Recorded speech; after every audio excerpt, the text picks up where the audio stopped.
Ano naman ang significance? Ano ang importance ng nakikita natin na signature ng President, Vice President dito sa tatlong liquidation documents na pinakita mo sa court?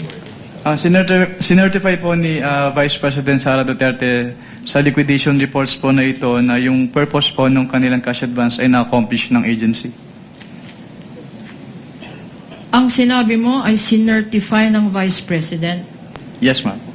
Based on these documents. Based on this document, miski nakalagay sa particulars, Mr. Witness, na ang pinaggamitan ng confidential funds are maintenance and other operational expenses, sinertify ng Vice President at na ginamit ito sa confidential funds. Yun ba ang ibig sabihin ng signature ng Vice President, Mr. Witness? Based on these documents po, yun po yung sinertify ni Vice President. We now go to the next documents, which are accomplishment reports for the 3 quarters. And we will flash this on the screen, showing to you these documents for your memory. Again, Your Honor, these are stipulated documents for the prosecution. This is Exhibit P-1-16A, dated March 31, 2023. Likewise, Your Honor, we are showing on the screen another accomplishment report, which is P-1-16B, dated June 30, 2023. And lastly, Your Honors, an accomplishment report dated September 30, 2023, marked as Exhibit P-1-16C. And respectively, these are D-1-21DE, D-1-51DE, and D-175DE for the respondent. We confirm that, Your Honor. Thank you. Noted and entered into the records. Counsel, you may proceed. What is the significance, Mr. Witness, of these accomplishment reports?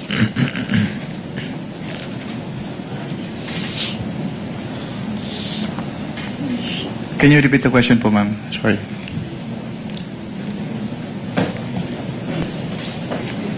What's the significance of the accomplishment reports, Mr. Witness? The significance po ng accomplishment report is that dito po nakalagay yung kanilang confidential expenses na pinaggamitan ng kanilang confidential fund. And what observations do you have?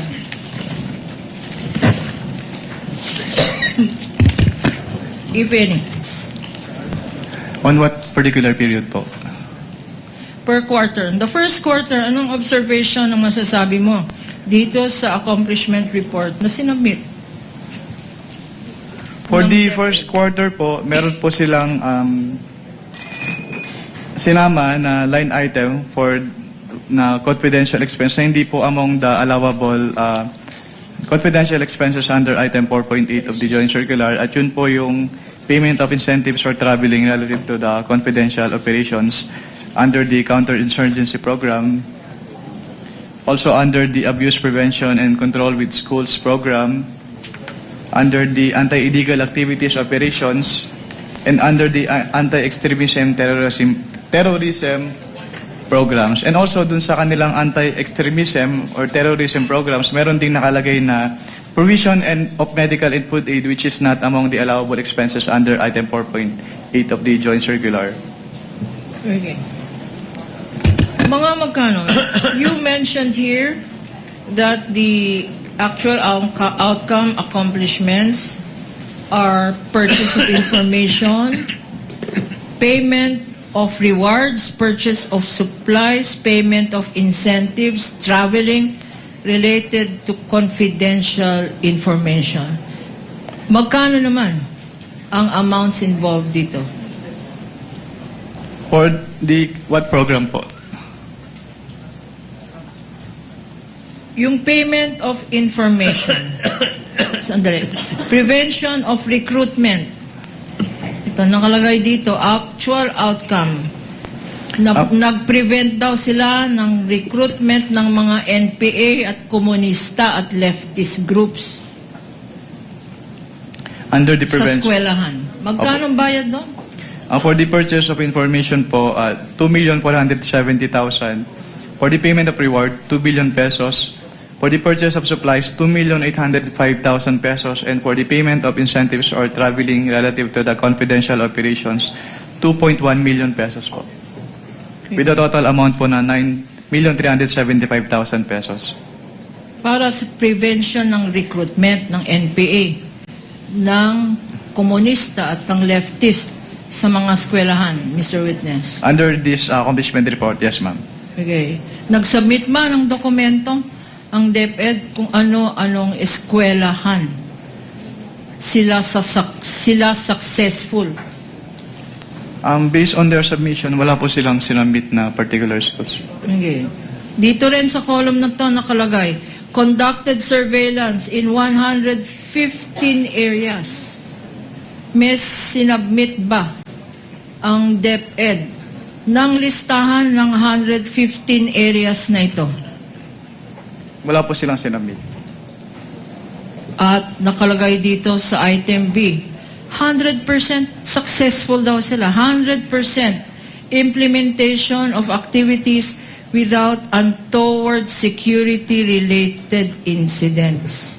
Itong activities na to, na 100% compliance daw. Meron bang listahan na sinabmit ang DepEd para dito? Wala po. Okay. Last column, reduce abuses against learners. Purchase of information, payment of reward, purchase of supplies, payment of incentives, or traveling.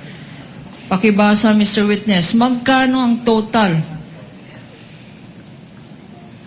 na binayad allegedly ng DepEd para daw ma-reduce ang abuso sa mga estudyante? Based on this accomplishment report, 10 million pesos po.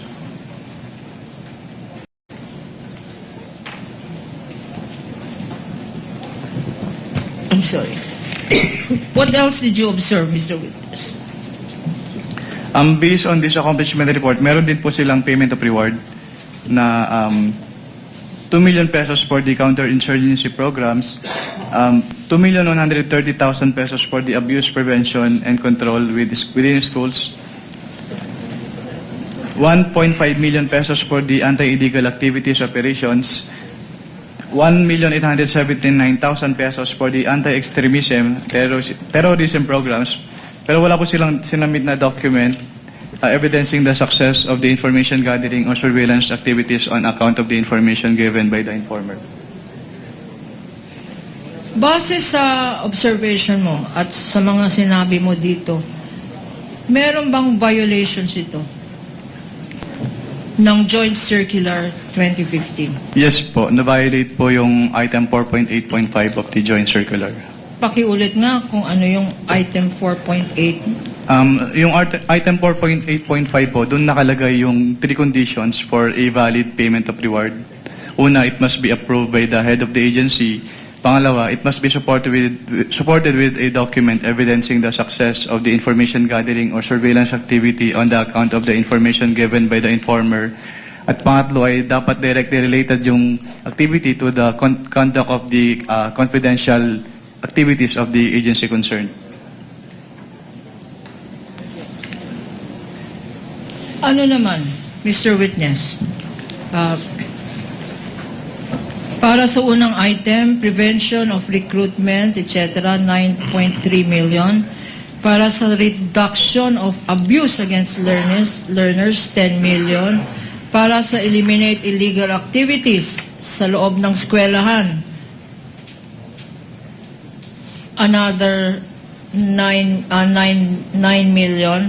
At para kumuha ng alleged mga information para i-implement daw itong mga programs na to, 9.1. At lahat-lahat, iba-iba. Pero ang total na naman ito, basahin mo nga ang total for the period February 20, March 30, 2023. Ang total po ay 37.5 million pesos. Eksakto, Mr. Witness. Eksakto po sa cash advance nila. Eksakto sa cash advance nila. Sa last page dito, and I show you now the last page, there is here. Approved by. Anong ibig sabihin? Ang ibig sabihin po ay, ng approve by ay inapprove po nung signatory kung ano man yung contents ng accomplishment report. At tell us, sino ang signatory nito, mga ang accomplishment report na to? Ang signatory po ay si Vice President and Education Secretary Sara Duterte po.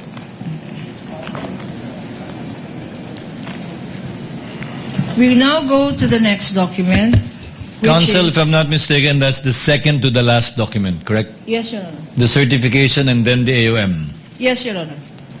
Just so that we can pause for lunch after those two documents so that we don't cut you off in regard to your direct. I presume you will be ending your direct after those two documents are identified by the witness? Your Honor, Counsel, if I first may one. just, for expediency's sake, only, of course, if the distinguished opposing counsel would allow. Since these documents are quite similar except for the amounts, we are willing to stipulate that the witness will have the same observations for the second quarter, the third quarter. Ang pagkakaiba lang po siguro ay yung amounts. With respect, you're referring to the certification? No. Sorry, the accomplishment reports. Your Accomplishment Honor. report. I think so stipulated, no need to proceed with respect Without- to the other two documents. Same observation except for the amounts. Yes, without accepting, of course, the interpretation of the witness, which goes without Of course. saying. Yes. But same testimony with respect to his observation for the second and the third quarter that he gave in regard to the first quarter. If that is okay with distinguished opposing counsel. Yes, yes, Your Honor, it is in order, and with our counter manifestation that the testimony of this witness by way of explanation to these accomplishment reports for the second and third quarter be likewise adopted by way of reference and explanation to why these activities are in violation of the Joint Circular 2015, Your Honor. Same testimony with respect to the first quarter. Duly noted. Counsel may proceed with certifications and I guess the AUM. Again, before we pause for lunch, Counsel. We now go to three certifications. And this is a DepEd certification dated March 31, 2023. DepEd certification dated June 30, 2023. And DepEd certification dated October 2, 2023. P-1-15-A, P-1-15-B, and P-1-15-C. And likewise for the respondent, D-1-6-DE, D-1-30-DE, and D-1-59-DE. We confirm, Your Honor. Thank you. Noted. Counsel may proceed. Your Honor, please, it is now our turn to ask if counsel is willing to stipulate as to these DepEd certifications, as to the meaning of attest, and as to the signature in these documents being the signature of the Vice President. And that these are pro forma documents or the witness previously did not see anything, did not observe anything extraordinary. Yes. Counter manifestation that these are templates and that we do not admit the interpretation of what attest means, but we do accept that the witness will have the same explanation, his explanation of what In attest regard to means. it being pro forma. Yes. In Counsel? if I may, that pro forma to me means copy-paste, Mr. Witness. Which I objected to. I hope you understand. Kala ko Distinguished counsel. makakalusot. Okay.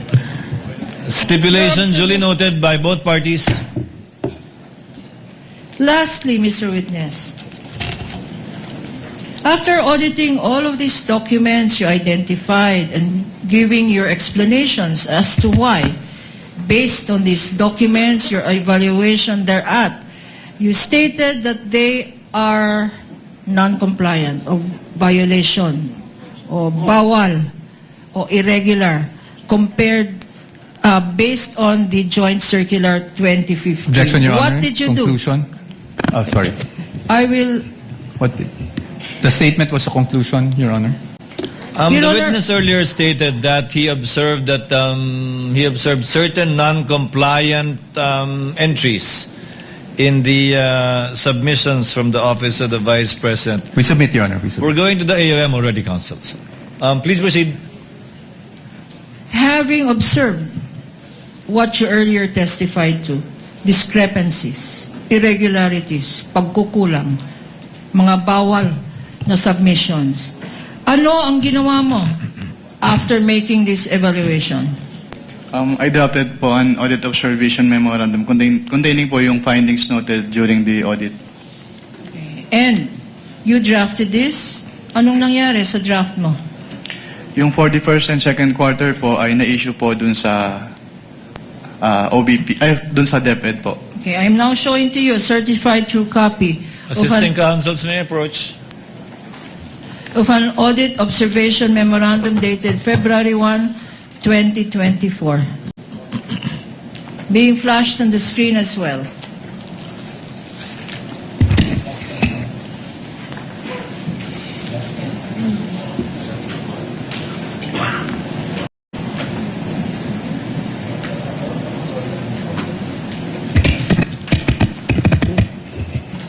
Marked, Your Honor, as Prosecution's Exhibit-P, P-1-21A, Common Exhibit with the defense. For the defense, it's D-1-132, correct, Counsel? No, Your Honors. It's D-1-111-DE. 111. Thank you, Your Honor. Noted. And Mr. Witness, look at your document to refresh your memory. What periods does this audit information memorandum cover? Based po on this audit observation memorandum, ang period covered po ay February 20 to March 30, 2023 at April 20 to June 29, 2023. And Mr. Witness, please tell us what your recommendations are or were, if any. May recommendations po include, first, yung hindi po na-submit ni DepEd yung kanilang documentary evidence of payments for their confidential expenses. Ano pa, Mr. Witness? Sa accomplishment report po nila, meron pong line items na hindi allowable under the item 4.8 of the Joint Circular. At yun po yung provision of medical and food aid at payment of incentives for traveling relative to the confidential operations of the DepEd. What else, Mr. Witness? And for the appreciation of the Honorable Impeachment Court, this is being flashed on the screen and boxed in red. What else, Mr. Witness? Yung payment of rewards po nila ay hindi supported ng documents evidencing the success of the information gathering and or surveillance activities on account of the information given by the informer. Anything else, Mr. Witness? Number 4 po, yung kanilang physical and financial plan, hindi po naka-indicate yung specific confidential activities na pagbabasihan ng kanilang disbursement in violation of the item 4.2 of the Joint Circular.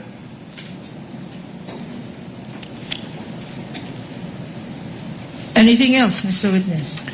Yung kanilang disbursement voucher po ay inapprove ni Undersecretary Annalyn M. Sevilla instead of the head of the agency in Why do you- violation of item 6.3.1b of the Joint Circular. And who is this person that you mentioned?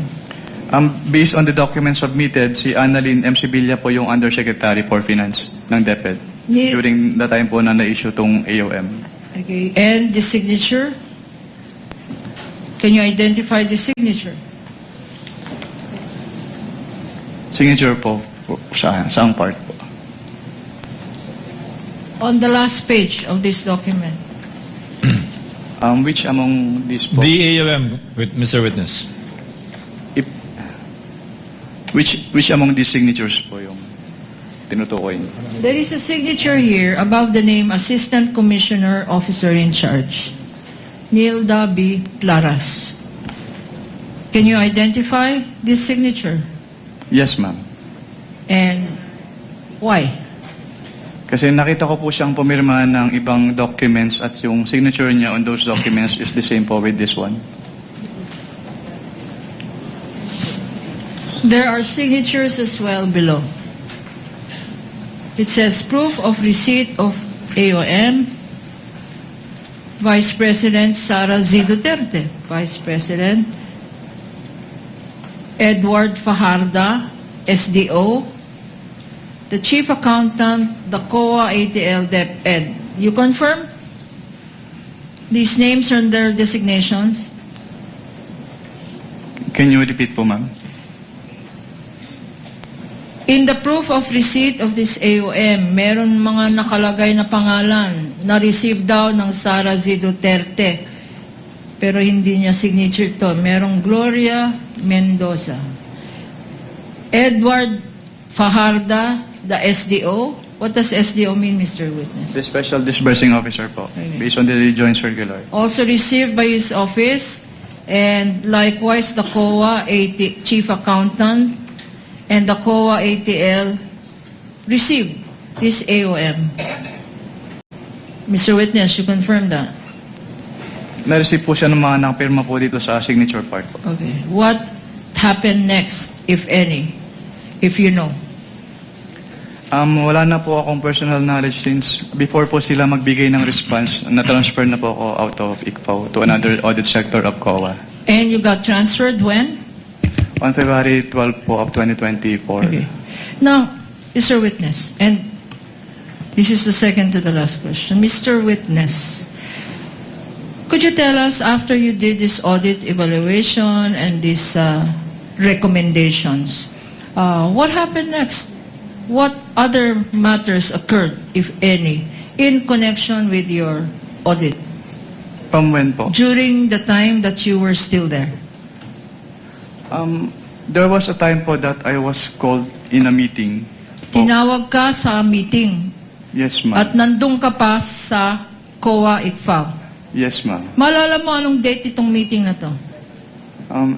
It was around second week po ng September of 2023. At sino-sino ang nasa meeting na to? Ang naalala ko po ay si Attorney Zuleika Lopez at si Attorney Michael Powa po. At yung dating head po ng ICFAO na si Assistant Commissioner Nilda Plaras at si Attorney Gloria Camora po. Okay. Sinong nagtawag ng meeting na to? Hindi ko na po ma-recall kung sino nagtawag. Ang naalala ko lang po ay pinasama po ako dun sa meeting na yun. Pinasama ka? Bakit ka pinasama sa meeting na to? Dahil ako po yung in charge of the audit of the confidential fund nung DepEd at OVP po. Kilala mo ba, Mr. Witness, si Attorney Michael Powa? Nakikita ko po siya sa news. Nakikita mo siya sa news? Hindi mo siya nakikita sa in person? Ayan, oh. During that time, sorry, hindi po clear yung particular period. Oh, kilala mo ba? When you went to that meeting, were you able to identify Attorney Michael Powa? Nagpakilala po sila, ma'am. Nagpakilala sa'yo. Okay. And what happened during that meeting? Attorney, sorry for that. No, that's fine. Nagpapagising lang tayo. Okay lang po. But you confirm that this is the attorney that you saw in that meeting? Yes po. Okay. What happened sa meeting na yan? They asked po about the liquidation process po ng confidential fund and yung mga supporting documents po na required with respect to the liquidation documents po. Okay. Sinabi mo, before I go to the next question, sinabi mo na nandun din si Attorney Zuleika Lopez. Sa pagkakaalala ko po, yes Okay. ma'am. Do you know? Did you know then who she was? Nagpakilala po siya sa amin as the Chief of Staff of the OBP po. Chief of Staff of? The Office of the Vice President. Ano naman ang connection niya, if at all, sa DepEd? Hindi niya po, wala po siyang sinabing na connection niya with the DepEd po. Okay. Ngayon naman, Mr. Witness, tell us what transpired, if you recall, of that meeting sometime in September. They asked po about the liquidation process po nung cash advances as well as kung ano po yung mga supporting documents required. And anong sagot? Tinanong nila kung anong mga requirements. They were referred po Hindi nila alam ang mga requirements para sa... They clarified po kasi may mga agencies din po na nagka-clarify sa amin about requirements ng joint circular since it is very technical po. At ano naman ang sagot ninyo? They were referred po by Assistant Commissioner Nilda Plaras to the joint circular for the specific requirements. And nung sinabi ng COA ICFAO, sinabi ni Assistant Commissioner Nilda Plaras ang requirements. Ano ang reaction nila? Ni Attorney Sulaika at ni Attorney Poa. Kung maalala mo. Nag-confirm naman.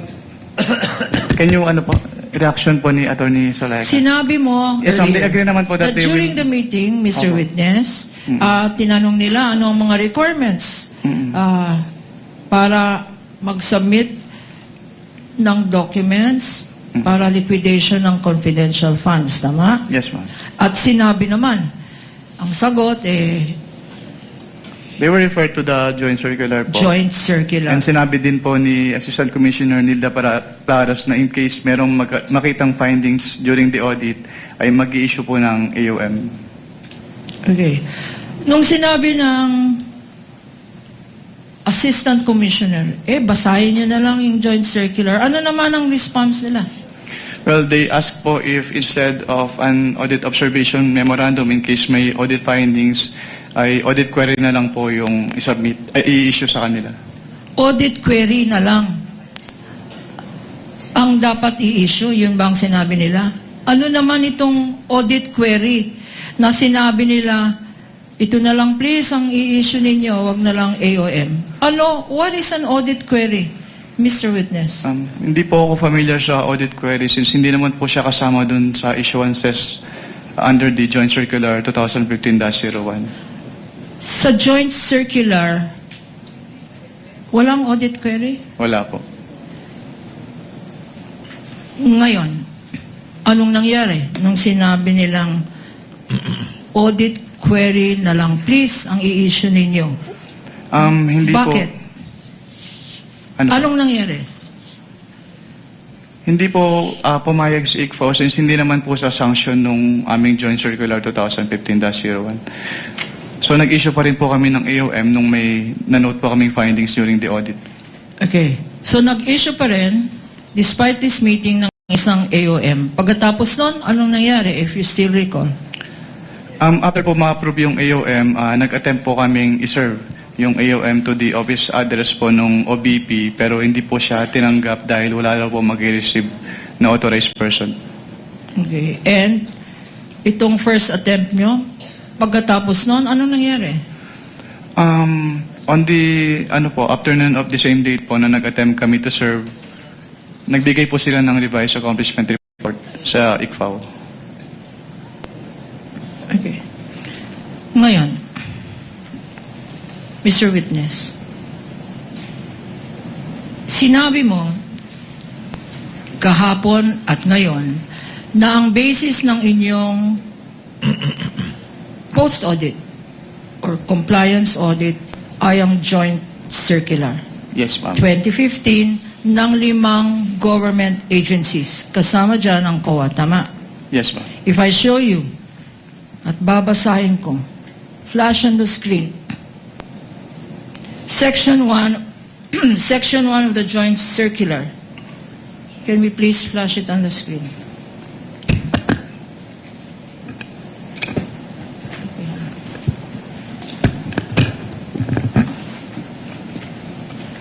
Ini-explain dito, and please refer, do you have a copy with you?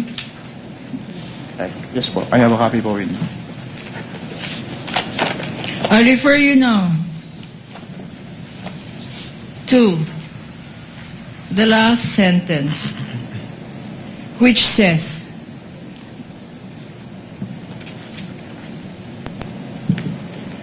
The COA, pakibasa. COA, babasahin ko na lang. O ikaw, basahin mo na lang, please. COA shall, COA shall promulgate accounting and auditing rules and regulations, including those for the prevention of irregular, unnecessary, excessive, extravagant, or unconscionable expenditures or uses of government funds and property. You confirm, Mr. Witness? Based on this joint circular po, yes, ma'am. Okay. So, if I ask you, sa mga sinubmit na documents ng Vice President, and I will, for purposes of summarizing, purchase of information, 14 million. Reward payment, 10,050,000. Rental of safe house, 11 days nag-rent ang Office of the Vice President ng safe houses from December 21 to 31. 16 million in 11 days. Divided by the number of days, 2 million a day ang binayad ng Office of the Vice President para lang sa rental ng safe house. Ama? May I refer po to the document po. Refer to the document. It's in front of you. Okay. Meron pa rin mga ibang expenses. Meron nakalagay sa summary, payment of reward, various, 34,857,000. Meron din, purchase supplies, 11,813,000.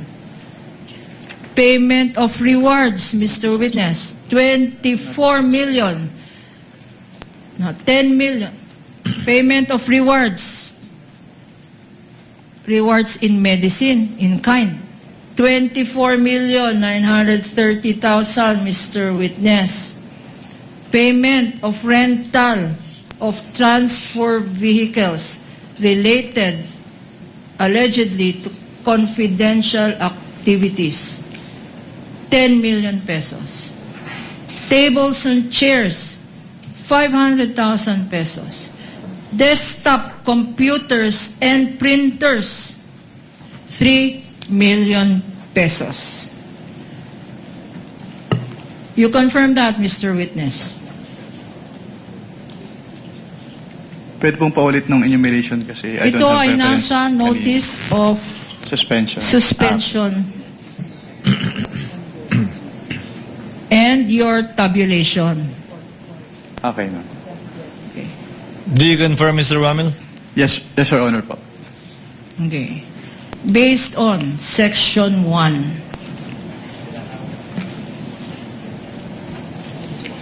of the Joint Circular, i-translate ko na lang. Anong ibig sabihin nun? Irregular. I'm sorry. This is my last question.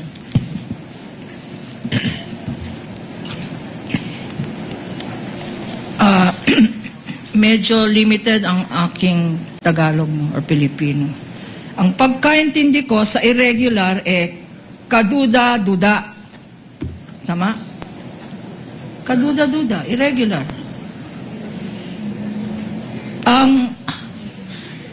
Counsel for Respondent, if you can help me, it's in this translation, I'd happily welcome your translation. Unnecessary sa Pilipino. Unnecessary, hindi kailangan.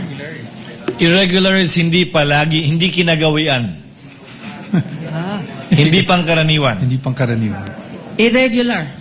Kasi ang Counsel alam for ko- Respondent, you agree, hindi pangkaraniwan? Yes, Your Honor, I do. Okay. Kasi ang nalaman lang natin the other day is unusual. Ngayon naman, irregular. Hindi pangkaraniwan. hindi pangkaraniwan. Unnecessary, Your, hindi kailangan. Your Honor, I with all due respect again, if you may just ask the question na lang po.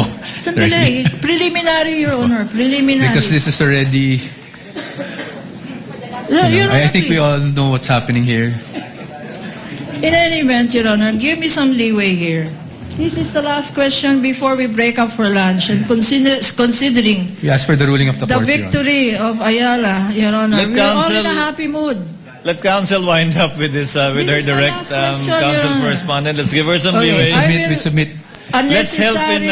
Let's help in translating more accurately. Yes. Unnecessary, hindi kailangan. Excessive, labis. Extravagant. Maluho. Oho. Ang nakalagay dito, bongga kaday. Extravagant. Bongga, extravagant. At lastly, unconscionable. Sabi ni Attorney Virgil, kasuklam, unconscionable. Okay, Mr. Witness, sa binasa natin, Section 1, saan, if at all, itong mga binasa ko, saan babagsak itong... Question, objection, Your Honor. Question calls for a conclusion. Okay. In relation to his observation only, not as to the conclusion of law, given that the AOM is not a final disposition We submit. of the matter at hand. In relation to your observation and based on the audited documents, will it fall, if any, under any of this enumeration? Yes, ma'am. Under po the irregular expenditures. Irregular. Dahil irregular po siya dahil hindi po siya compliant or hindi po siya hindi po siya compliant with the provisions of the Joint Circular 2015-01, which is an issuance po of the COA, the DBM, the DILG, the GOCC, GCG, and the Department of National Defense rather. Okay, and my last question to you, Mr. Witness. Let us go now to paragraph 8.3 of the Joint Circular. And this is being flashed on the screen. For the record and for better appreciation of this honorable court, please read paragraph 8.3. Under item 8.3, failure of the accountable officer to liquidate any public funds for which he is accountable upon demand by any duly authorized officer shall be prima facie evidence that he has put such missing funds or property to personal use and benefit. Okay. So nakalagay dito sa 8.3, you are a lawyer as well, Mr. Witness, apart from an auditor. Ano ang ibig sabihin dito ng prima facie evidence? Ang ibig sabihin po ng prima facie evidence under 8.3 ay nagkaroon po ng presumption na ginamit yung funds for the personal use and benefit of the accountable officers. So kung ang accountable officer at masasabi mo ba na ang Vice President at ang and concurrently Secretary of Education, masasabi mo ba na accountable officer ito?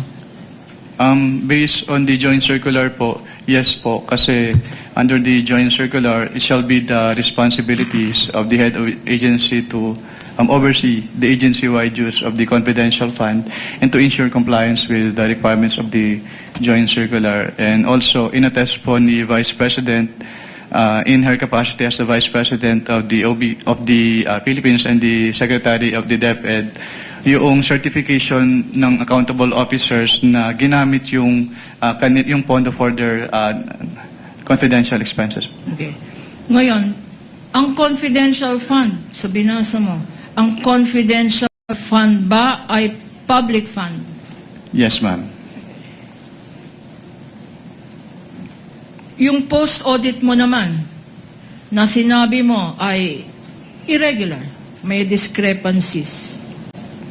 Ito ba ay, ang in-audit mo ay liquidation documents ng Vice President? for the fourth quarter of 2022 until third quarter of 2023 po. Yes, ma'am. At sinabi mo, based on 8.3, na merong funds na hindi ma-account o walang dokumento na sinamit ang Vice President. Tama? At ang DepEd. Tama? Pwedeng paulit po ng question.